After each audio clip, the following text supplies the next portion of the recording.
"We have your wife," he said. Just like that.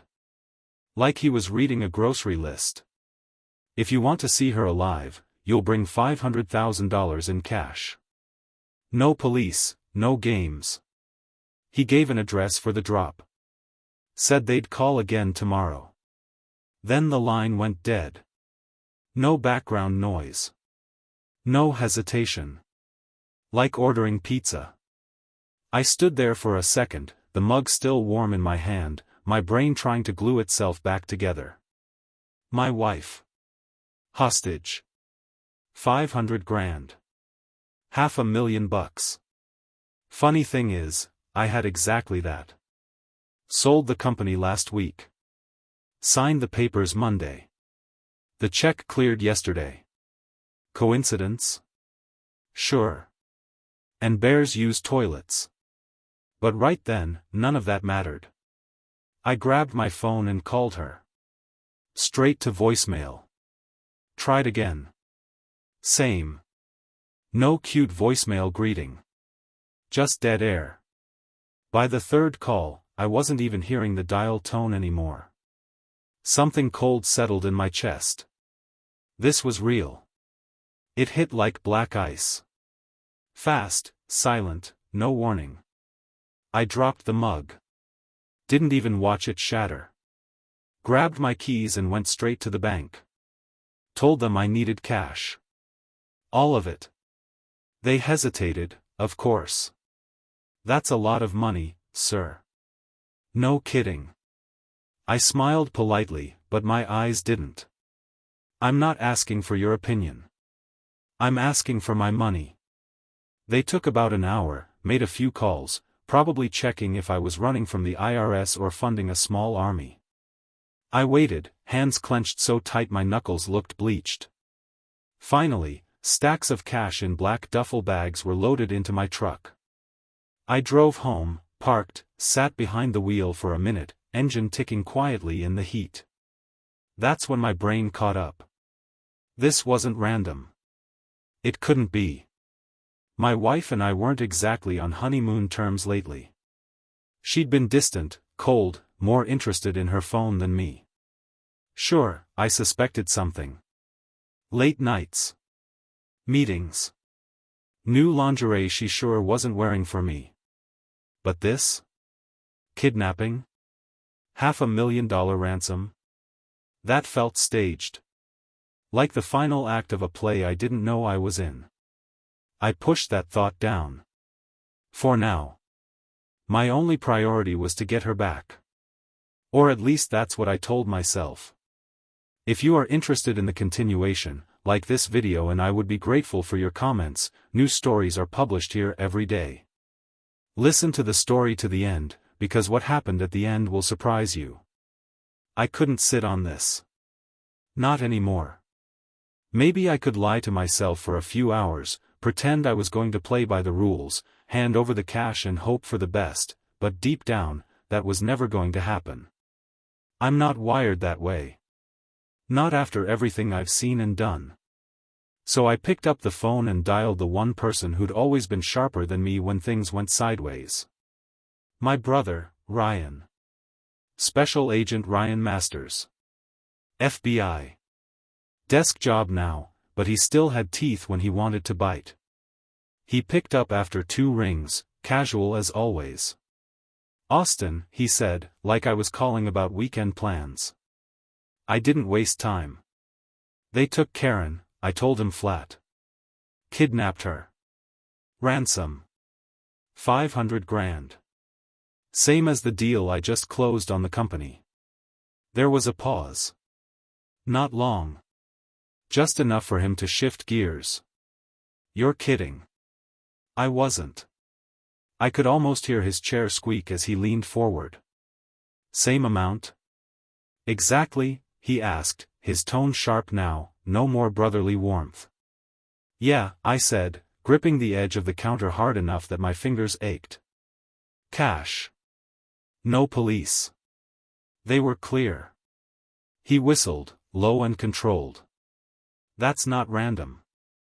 No way. This screams inside knowledge. If it's real. I bristled at that. It's real, Ryan. He didn't argue. Not directly, anyway. Could be, he said carefully. But could also be something else. Robbery based on intel, sure. But the timing? The amount? Too neat. Too clean. Feels staged. Either they know everything about you, or this is someone close making a play. That one hit hard. I didn't want to think it, but yeah, it had already crossed my mind. Still, hearing him say it made the theory cut deeper. He told me to sit tight. Said he'd make a few calls, check in with some contacts, see if anything weird popped up in the system. Banks lag sometimes, he added, almost like an afterthought. Might explain why they wanted cash fast. Could be they knew a transfer wouldn't work right now. I hung up after that. Pacing didn't help. Neither did staring at the bags of money stacked up like props from some second-rate crime flick. Hours passed. He called back near midnight.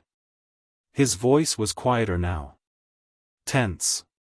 Austin, he said slowly, I've been through everything I can access without raising flags. Karen's clean. No burner phones. No shady transactions. No contact with known criminals. Nothing. If she's involved, she's ghosting perfectly. Or, she's not involved. That last part twisted me up worse than the first. If she wasn't in on this, then it was exactly what it looked like, a straight-up kidnapping by someone who knew every dollar I had access to. That's when doubt started sinking in, nasty and persistent. What if this wasn't a scheme? What if this wasn't some betrayal wrapped in fake tears and staged danger? What if Karen really was locked in some basement right now, terrified, counting on me? I rubbed my jaw, staring at the cash. That was the worst part. Not knowing who the enemy was. Betrayal, I could handle. I could plan for that. But this was worse. This was uncertainty. The next call came at dawn. No warning. No blocked number this time. Just my phone vibrating across the counter like it was alive and angry. I picked up, and before I could say a word, the voice on the other end sliced through the silence like a razor. This wasn't the calm negotiator from before. No, this guy was all venom now. You think we're joking, Austin, he snapped, low and furious. You've got exactly 3 days. That's it. 3. Not a minute more. After that, you'll get your wife back piece by piece. Mail service is slow these days, but trust me, the message will be clear. I gripped the edge of the counter, my knuckles pale and aching. Every instinct I had screamed to tell him to burn in his own nightmare, but this wasn't a movie. No clever comebacks here. I stayed quiet, listened as he laid it out. 3 days. Bring the money. No police. No games. He hung up without waiting for me to answer. That silence after the click felt heavier than the threat itself. I stood there, staring at the dead phone screen, feeling like the air had been sucked out of the room. 3 days. They were giving me a countdown. That's when fear really started chewing through my composure. Not for me. I can take pressure. But for her. Karen. For all her coldness lately, for all the distance and suspicion, I couldn't imagine her in that kind of danger. Not really. Not broken, not screaming in some dark room, not waiting for a hero who may or may not show up in time. I called Ryan immediately. He answered on the first ring, his voice tense, clipped. He didn't bother with greetings. Tell me, he demanded. I repeated everything, every word the caller spat at me. Ryan went silent for a few seconds. I could practically hear him typing, pulling up whatever databases FBI guys use when things get ugly. Still nothing, he finally said, voice low and confused. Karen is clean, Austin. I've gone through phone records, financials, social media, cloud backups, even old burner numbers tied to her friends. She hasn't existed in 3 days. It's like she got erased. That only made the whole thing feel more surreal. How does someone vanish so perfectly? Ryan tried to calm me down, said these guys were pros, maybe they knew how to hide their tracks. He warned me not to make any sudden moves, told me to buy time if I could. But I wasn't hearing him anymore. Because right then, my phone rang again. Unknown number. Again. Against every instinct, I answered. Austin. Her voice. Soft, broken, ragged from sobbing. Karen. I froze. I couldn't even breathe. Austin, please, she begged, gasping like every word hurt. Please, just give them what they want. Please, I want to come home. I'm so scared. They keep saying things. Terrible things. I just want to see you again. Please. Her voice cracked halfway through, dissolved into sobs that sounded too raw to fake. My stomach twisted. Whatever anger and suspicion I had held melted under that desperate pleading. This wasn't an act. Or if it was, she deserved an Oscar and the keys to the city. I swallowed, my throat tight as rope.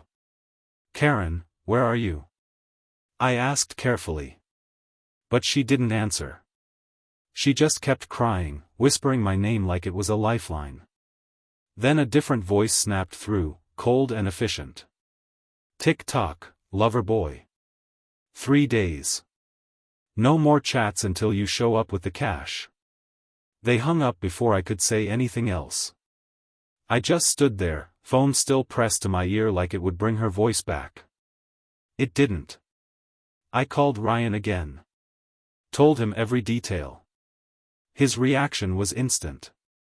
Austin, don't do it yet, he said firmly, his agent voice taking over. They're playing you. If they're smart, they could be forcing her to say what you need to hear. Stay calm. Give me another few hours to work angles. But I wasn't calm anymore. Not after hearing her beg like that. Not after picturing her in chains, or worse. I said it flat. I'm going to do it, Ryan. I'm going to take them the money. He cursed under his breath, told me I was making a mistake. I didn't care. Mistakes are only mistakes when you get time to regret them. Right now, there wasn't time for anything except moving forward. If they were bluffing, I'd deal with that later. If they weren't, then nothing else mattered. The bags were in the truck. Engine running. GPS set to the halfway point where they told me to wait for further instructions. My fingers gripped the wheel so tight I could feel my pulse in the bones. I wasn't thinking anymore. Not about plans or betrayals or how neatly the whole thing fit together. All I could hear was Karen's voice in my head. The sobbing. The begging. The please, Austin, I want to come home. That had carved through me deeper than any blade. I was ready to do what they wanted. Ready to hand over $500,000 to faceless monsters just to get her back. That's how far gone I was. Until my phone rang. Ryan again. Persistent, professional, and this time his voice wasn't concerned, it was different. Sharp. Cold. Focused in a way that made my stomach drop. Austin, he said immediately, no small talk, no warm-up. Stop the truck. Do not leave. I slammed the brakes so hard the tires squealed in the driveway. What? Ryan, I'm not in the mood for speeches. I'm doing this. He cut me off. No. Listen carefully. I found something. Pulled camera footage from the phone shop. You know, the prepaid store. That last number they used to call you? Guess who bought the phone? There was silence, just for a breath, while he let it land. My throat dried instantly. Ryan, I said slowly, gripping the phone tighter than the wheel now, say it. His voice didn't even flinch. Karen. She bought it, Austin. 3 days ago. Same store. Walked right in, smiled at the clerk, paid cash. I even got the receipt with her signature. She wasn't kidnapped. She staged this. All of it. My head hit the steering wheel hard as I let the words sink in like acid. For a second, I couldn't breathe. My heartbeat wasn't racing anymore. No, now it was like something mechanical, slow and steady and cold. I looked at the bags of money in the back seat. The ones I had almost driven away to hand over like an obedient little puppet. My wife. My wife who cried on the phone, who called me baby like we hadn't been sleeping in separate emotional beds for months. My wife who said she was terrified. That was theater. That was acting. She wasn't locked in a basement. She wasn't tied to some filthy radiator praying for rescue. No. She was planning. Calculated. Precise. Just like she'd been with our finances the past year. Just like when she insisted on taking more control over the business accounts.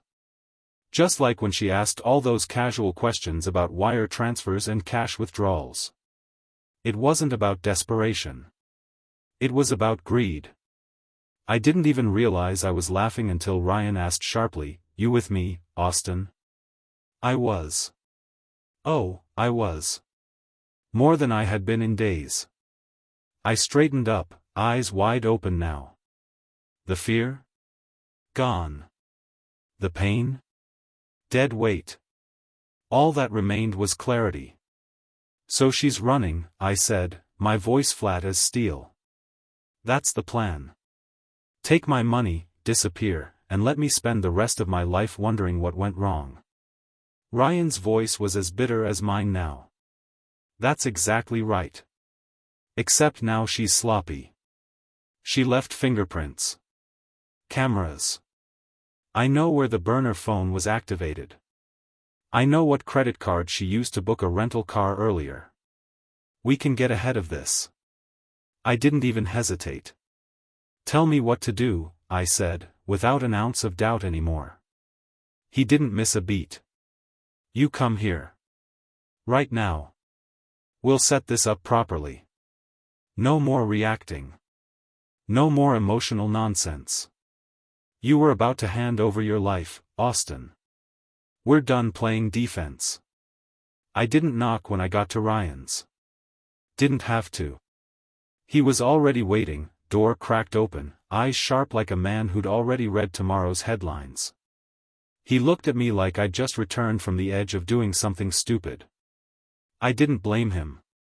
That's exactly where I was before his call. He waved me inside without a word and pointed at the laptop glowing on the kitchen island. Maps. Coordinates. Data scrolling so fast it blurred. He didn't look up when he spoke, voice tight, controlled. We've got them. That stopped me cold. What do you mean you've got them? He leaned back slightly, finally locking eyes with me. The call. The one Karen made. It was too long. That's their mistake. Long enough for the signal to triangulate. I ran it through our database. Cell towers, burner phone pings, everything. They're holed up at a rental property 20 miles outside the city. Booked last minute under an alias connected to a P.O. box in her maiden name. Smart, but not smart enough. I stood there for a second, jaw clenched so tight my teeth hurt. Then it hit me. Hard. Wait, I said slowly, the gears grinding in my head now, you're monitoring my calls? Since when is that a thing? Ryan didn't flinch. His face stayed carved from stone. Since you told me your wife was supposedly kidnapped for $500,000. Since you were about to hand over everything you own because you couldn't think clearly. Since this stopped being personal and became tactical. I didn't like it. Not one bit. Every part of me wanted to argue, to push back, to remind him I didn't ask for that level of invasion. But another part of me, the smarter part, understood. This wasn't about privacy anymore. This wasn't about trust. It was about winning. So I nodded, swallowing the protest that wanted to crawl up my throat. Fine, I said. So what's the play now? Ryan stood, cracked his neck like he was loosening up for a workout, and slid a duffel bag across the counter. I unzipped it. Money. Or at least that's what it looked like until I picked up one of the stacks and realized it was fake. Perfect fakes, though. Weight, feel, all of it. Good enough to fool anyone who didn't take time to count under pressure. Ryan's voice went lower, more serious now. You're going to show up, exactly like they want. You're going to act desperate, broken, just like you were supposed to. Play the part. Hand over the bag, but first, he paused, holding up one finger. First, you ask to see Karen. You don't hand over anything until you see her in person. That's the control point. They show her, you stall. If they refuse, you walk. Either way, it buys us time. I'll be watching from a distance. Tactical backup is on standby, but we do this clean. No shootouts unless they give us no choice. I stared at the fake money, the plan spinning in my head like a blade. This was real now. Not speculation. Not what-ifs. Karen wasn't a victim anymore. She was the villain. And villains, I knew, tend to get sloppy when they think the ending is already written. I zipped the bag closed and met Ryan's eyes, the weight of this finally settling fully in my bones. So I go in, I said quietly, and play dumb while they think they're about to win. Ryan smirked, a hard edge behind it. Exactly. Let them believe they've got you cornered. People like that always relax right before the trap shuts. I picked up the bag, feeling the cheap bills shift inside like ghosts of the money they thought they'd steal. I wasn't angry anymore. Anger is loud and messy. No, what I felt now was sharper. Focused. A man stripped down to only what mattered. I nodded once and headed for the door. Time to finish this, I said as calmly as if I were heading to the grocery store. I parked exactly where they told me. Remote cabin.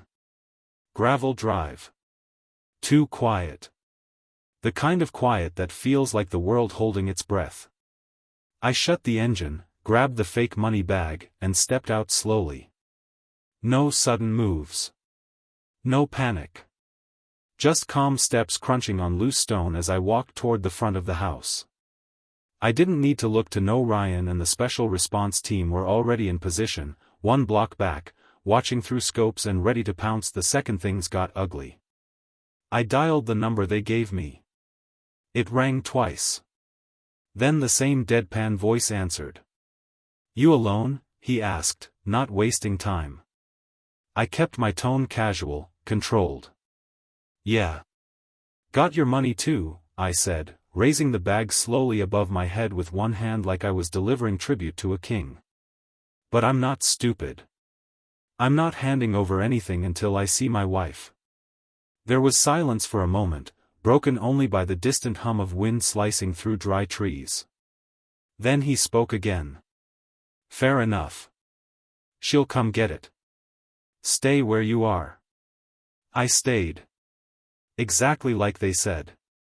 Because this wasn't about bravery anymore. This was about precision. About playing the part one last time before the curtain came down. A door creaked open ahead. Then she appeared. Karen. No ropes. No bruises. No terror. Just her. Wearing jeans, a hoodie, and a face that was a little too composed for someone who was supposedly a hostage. Still, she played the role. Tears started instantly. She ran toward me like it was the grand finale of some twisted soap opera. Austin, she sobbed, reaching for the bag like it held salvation. Her voice cracked beautifully, the actress in her working overtime. Please, let's just go home. Please, give it to me. I just want to fix everything. She reached out, hands trembling like she actually believed this part of the play could still convince me. I didn't flinch. I didn't hand her the bag. I didn't even move. I just looked her dead in the eyes, voice lower than I thought possible. I know, Karen, I said quietly, without venom, without emotion. I know everything. She froze mid-step. It happened fast after that. Before she could switch scripts or backpedal, Ryan's voice came sharp and loud from the woods. Move. Now. Like ghosts, the team swept in from every angle. Black-clad, fast, professional. They hit the house first. The front, the sides, the back. No shots fired. Just the sudden, overwhelming pressure of trained men ready for violence. Karen spun, confused, as the only man inside, mid-30s, scared eyes, no weapon, was pulled out and cuffed before he even thought about resisting. In seconds, it was over. No chaos. No struggle. Just done. Ryan himself approached calmly, looking at Karen like a man who'd already sentenced her without needing a court. He gestured firmly. Let's go. Karen's face cracked then. No more acting. No more fake tears. She looked gutted, exposed, like a magician whose trap door had been ripped wide open on stage. Still, as they escorted her to the car, she tried. One last line. I didn't love you, Austin, she said quietly, bitterly, like that would land harder than anything else. I wanted the money. That's it. I was never staying. I stared at her as they loaded her into the back seat, the door slamming shut on whatever dignity she thought she still had left. Write in the comments, what would you do in this situation?